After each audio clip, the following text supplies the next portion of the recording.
Градското Ларго в Бургас ще бъде готово до края на април. Това обещаха днес от фирмата изпълнител на обекта Трейс и проектантът архитект Петко Йовчев. 21 000 квадратни метра общо ще бъдат покрити с истанбулски плочки, произведени по немски лиценз. Те били с изключително високо качество и мразоустойчиви 50 пъти над българския държавен стандарт. Доставката им и монтажът са изчислени на 50 лева и 16 стотинки на квадратен метър, съобщи архитект Йовчев. Цената на първия етап от проекта за реконструкцията на градския център е 3 милиона 151 хиляди лева.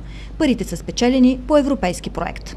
Изпълнителите на обекта днес бяха подложени на кръстосен разпит. Те отговаряха на въпроси, свързани с избора на фирмата изпълнител, надежна ли е дренажната система, не са ли прекалено тесни и сиви плочките.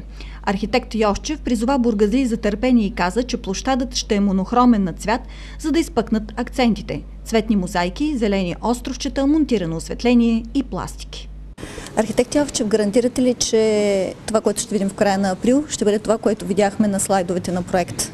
Така красиво, зеленено, с цветни акценти? Надявам се даже да бъде по-хубаво от това, което видяхте на слайдовете, затова защото винаги живата действителност би трябвало да е по-хубава от мъртвата. В крайна сметка ще видим една почистена и изпъната пешеходна зона, точно така, каквато беше предложена и на картинките. Обещахте, че няма да има локви и токчета на дамите няма да пропадат. Категорично да. Общински съветник Ваклин Стоиновски имаше няколко въпроса към администрацията. Той попита защо не са наети двойно повече работници, за да се съкратят сроковете. Според него организацията на ремонтните дейности е повече от безобразна. Кълта, която газят бургазлии на хвърлените дървени скари, може ли да бъдат избегнати с обезопасени коридори за движение на хората? От Трейс отговориха, че е нямало как да се спре достъпа до магазините по Търговската улица. Най-големият проблем за нас е масовият достъп на граждани, които не могат да бъдат лишени от възможността да се минат през центъра, както и необходимостта да се осигури достъп до всеки един търговски обект. Именно за това сме съобразявали цяло с собственици на магазини и търговски обекти, както и с недоволството на гражданите. Кметът изглеждаше леко обиден от твърденията, че срокът за изпълнение на обекта е така изчислен, че да се реже лентата на площада предизборно.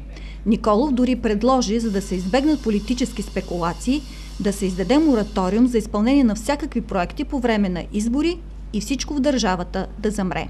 Аз имам чувството, че хората вместо да ни насърчат, че Бургас е града, който е спечелил най-много европейски проекти, да ни насърчат да работим в същия дух, да ни подкрепят, да се тръгва точно в обратната посока. Имало някъде криви плочки, едно осветително тяло било изместено, имало промени в наклоните. Абсолютно, оказва се, че това са първо абсолютно безмислени претенции, защото няма такива нарушения, няма слабости в самия проект, той ще бъде изпълнен в срок и в перфектно качество, така както е стартирал в самото начало. Последно се разбра, че районът около часовника с полегналите плочи, които много бургазлии оприличават на гробище, ще бъде запазен в този си вид и интегриран в проекта, както и градинката пред хотел България.